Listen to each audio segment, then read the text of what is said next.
ലോകകപ്പ് മുന്നൊരുക്കത്തിന്റെ ഭാഗമായി ഇംഗ്ലണ്ടിൽ നടന്ന ഇന്ത്യ-ഇംഗ്ലണ്ട് വനിതാ 2020 ക്രിക്കറ്റ് മത്സരത്തിന് എത്തിയ കാണികളുടെ ഹൃദയം കവർന്ന കേരളത്തിന്റെ കലാരൂപങ്ങൾ. സോമർസെറ്റ് ടോണ്ടണിലെ മൈതാനത്ത് മലയാളി കൂട്ടായ്മയായ റംഗോലി റിതംസാണ് നൃത്തം അവതരിപ്പിച്ചത്.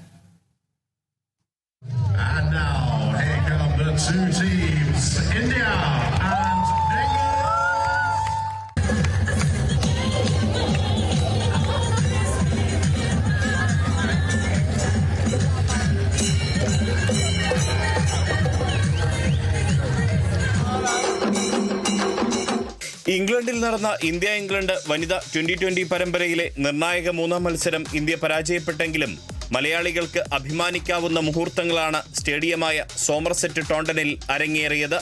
കാണികൾക്ക് ആവേശം പകരുന്നതിനായി ഇന്ത്യൻ പാരമ്പര്യ കലാരൂപങ്ങൾ അവതരിപ്പിക്കാൻ സംഘാടകർ പ്രത്യേക അനുമതി നൽകിയിരുന്നു. ഇതേ തുടർന്ന് ടോണ്ടണിലെ മലയാളി കൂട്ടായ്മയുടെ നേതൃത്വത്തിൽ നടന്ന നൃത്താവതരണവും ചെണ്ടമേളവുമാണ് മത്സരം കാണാനെത്തിയവരുടെ ഹൃദയം കവർന്നത്.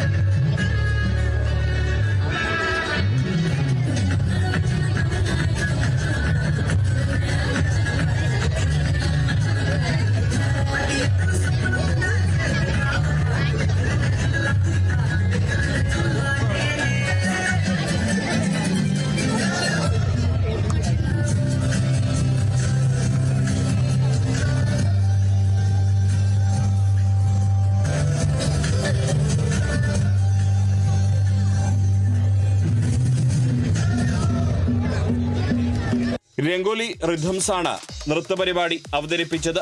മലയാളികളായ ശാലിനി, താര, തൻസീല, ശിവാനി, ആൻ, വർഷ, അനബൽ, ഋതിക, നിതിക, അനാമിക എന്നിവർ ചേർന്നാണ് ചുവടുവെച്ചത്. തുടർന്ന് ടോണ്ടൻ ബീറ്റ് സംഘം അവതരിപ്പിച്ച വാദ്യമേളവും അരങ്ങേറി. 5 വലംതല, 5 ഇലത്താളം, 15 ചെണ്ട എന്നിവയുടെ അകമ്പടിയോടെയായിരുന്നു ചെണ്ടമേളത്തിന്റെ അവതരണം. 25ഓളം മലയാളികൾ ചേർന്നാണ് ചെണ്ടമേളം അവതരിപ്പിച്ചത്.